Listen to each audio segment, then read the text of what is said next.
Bismillahirrahmanirrahim. Selanjutnya Saudara Hendra, seorang ikhwah 29 tahun Cikarang, ojek online. Assalamualaikum warahmatullahi wabarakatuh. Pak Ustaz, saya mau tanya, boleh tidak saya berdoa pasrah diri memohon diberikan jodoh? Tapi jika Allah tidak memberikan jodoh dengan waktu yang lebih cepat, boleh tidak saya sisipkan doa agar saya secepatnya diwafatkan karena saya hidup selalu sendiri, selalu berbuat dosa dan khilaf. Saya sudah coba usaha, selalu sibuk dengan hal apapun, tapi sifat dan tingkah saya selalu berbuat dosa. Saya nggak mau hidup, saya tidak mau hidup saya hanya untuk berbuat dosa saja setiap harinya.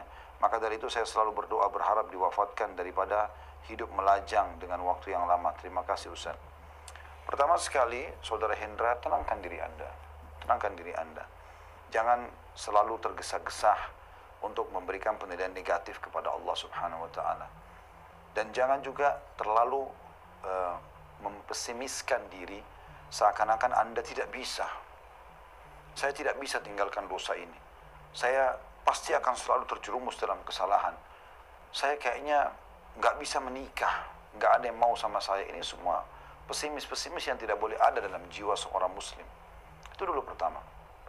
Yakinlah, Allah Subhanahu wa taala, Saudara Hendra, lebih sayang kepada Anda daripada ibu Anda sayang kepada Anda. Itu yang diungkapkan Nabi SAW. Bahwasanya Allah Subhanahu wa taala lebih sayang kepada kalian daripada ibu kalian kepada kalian sendiri.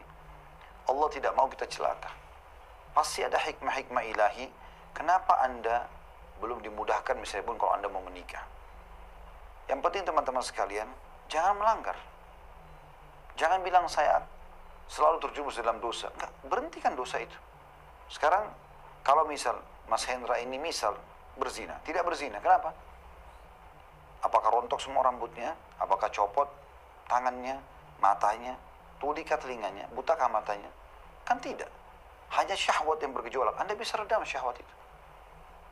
Hindari semua tontonan yang mengundang pada syahwat, hindari semua yang didengar oleh kuping yang mengundang syahwat, hindari bacaan yang mengundang syahwat, interaksi dengan lawan jenis yang bisa mengundang syahwat, tutup itu.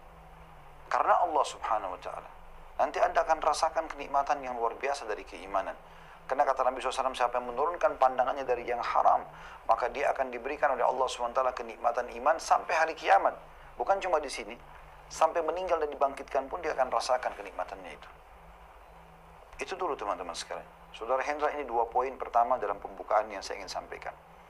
Selanjutnya, kalau Mas Hendra atau Pak Hendra ini memohon kepada Allah SWT dimudahkan jodoh, bagus, boleh, silakan.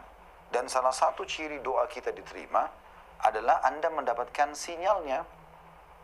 Sinyal itu misalnya ada yang menawarkan untuk menikah, Anda cenderung dengan seseorang dan Anda dimudahkan untuk bisa melamarnya. Kalau Anda merasa karena pekerjaan masih agak sulit, jangan menikah dengan wanita-wanita yang kaya. Carilah wanita yang cocok, yang sepadan dengan Anda.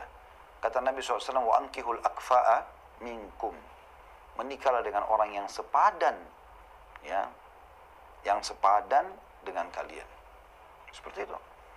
Yang sepadan, yang selevel dari sisi ekonomi, dari sisi fisik, paras wajah, supaya mudah gitu loh.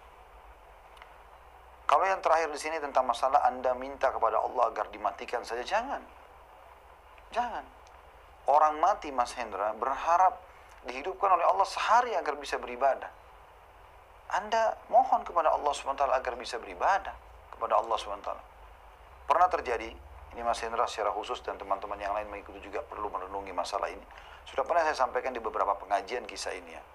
Pernah ada sahabat, 2 orang bersahabat, subhanallah, jedah kematian mereka ini cuma sepekan. Si A sama si B lah, kita kasih inisial begitu ya. Si A meninggal duluan, mati syahid di medan perang. Bayangkan mati syahid di medan perang luar biasa. Diampuni semua dosanya, masuk surga tanpa hisab, dinikahkan dengan 70 bidadari, bisa menyelamatkan 70 keluarganya, dan sekian banyak keutamaan yang luar biasa. Semoga Allah SWT karuniakan kita itu. Allahumma amin. Nah teman-teman sekalian, mati syahid dan disolati oleh Nabi SAW dan para sahabat. Seminggu kemudian subhanallah, sahabatnya orang yang mati syahid tadi itu, kita kasih inisial B misalnya, Meninggal juga dan disolati juga oleh Nabi SAW dan para sahabat. Lalu setelah disolati yang kedua kata Nabi SAW kepada para sahabat, kira-kira menurut kalian bagaimana keadaannya orang yang mati sekarang yang kedua? Jawaban sahabat spontan. Mereka faham Nabi SAW maksudnya bagaimana menurut kalian antara ini sama temannya mati seminggu yang lalu. Karena yang seminggu lalu mati syahid, terbunuh di medan perang, apa kata para sahabat? Semoga saja ya Rasulullah, Allah SWT sampaikan dia dan susulkan dia ke temannya. Maksudnya seakan-akan mereka mengatakan sepertinya amalnya tidak seperti amal orang yang pertama itu. Karena itu mati syahid, ini enggak gitu loh. Apa kata Nabi SAW? Ketahuilah jarak antara ini sama temannya minggu lalu mati, jarak antara langit dan bumi di surga. Lebih tinggi yang ini, padahal matinya di atas ranjang. Maka kata Nabi SAW menjelaskan, tidak akan mungkin bisa dipertemukan antara sholatnya ini sama sholatnya itu. Ibadahnya ini sama ibadahnya itu. Maksudnya dalam satu minggu ini. Bayangkan, seminggu saja dia hidup lebih umurnya dari temannya mati syahid, sudah cukup mengalahkan derajat temannya mati syahid minggu lalu. Itu kan luar biasa gitu. Artinya, kesempatan dan peluang Anda hidup ini adalah kesempatan emas memperbanyak pahala. Andai saja orang mati, Mas Hendra dan teman-teman yang lain di sini yang mengikuti acara kita, mereka dikasih izin untuk hidup, maka mereka berharap hidup berapa detik saja hanya untuk sujud, mohon ampun kepada Allah lalu meninggal dunia. Anda punya peluang untuk itu. Jangan berharap mati. Pernah ada sahabat berharap kematian. Lalu Nabi SAW mengatakan, jangan kalian berharap kematian. Kalau kalian betul-betul sudah tidak tahan penderitaan yang luar biasa, penyiksaan musuh, seperti teman-teman kita di Myanmar yang dibakar, yang dipenggal, yang ditusuk, yang diperkosa istrinya, anaknya dibunuh depan mata. Sulit sekali bisa menerima itu. Anda di Indonesia, Masya Allah, bisa bekerja, bisa minum, bisa berinteraksi, bisa masuk ke masjid sholat, bisa ikut tahfidz Quran, bisa hadir majelis ilmu. Banyak Anda bisa kerjakan ini. Dan tidak ada siksaan bagi umat Islam di sini. Bayangkan di Myanmar bagaimana mereka menderitanya, bagaimana di Palestina mereka menderitanya. Ya. Maka Nabi SAW mengatakan jangan kalian berharap mati. Kalau kalian betul-betul menderita, sudah nggak tahan, ucapkanlah begini. Ya Allah, hidupkan aku kalau hidup lebih baik bagi aku, matikan aku kalau mati lebih baik bagi aku. Tapi jangan Anda berharap minta mati. Jadi teman-teman harus hati-hati dalam ucapan lisan ya. Ada miripnya ini dengan sebuah kisah yang lain. Pernah ada seorang sahabat ditimpa penyakit dan luar biasa sakitnya. Demamnya sangat luar biasa, capeknya luar biasa pokoknya. Sahabat-sahabat yang lain tidak pernah lihat ada orang sependerita orang ini gitu. Lalu Nabi SAW datang menjenguk dia. Nabi SAW berkata kepada dia, apa yang kau ucapkan dalam doamu? Kata orang yang sedang sakit itu, ya Rasulullah, saya bilang, ya Allah, kalau seandainya ada hukuman yang akan engkau hukumkan aku karena dosa-dosaku di dunia, di akhirat nanti, dahulukanlah, majukanlah di dunia ini. Kata Nabi SAW, Maha Suci Allah, kau tidak akan mampu itu. Kenapa kau tidak bilang, Rabbana atina fid dunya hasanah. Ya Allah, berikanlah aku semua kebaikan dunia.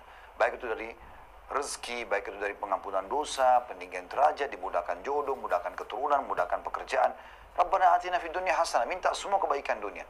Wa fil akhirati hasanah, dan di akhirat juga semua kebaikan yang bisa didapatkan dari timbangan amal soleh yang lebih berat daripada dosa, masuk surga tanpa hisab, derajat tinggi di surga dan seterusnya.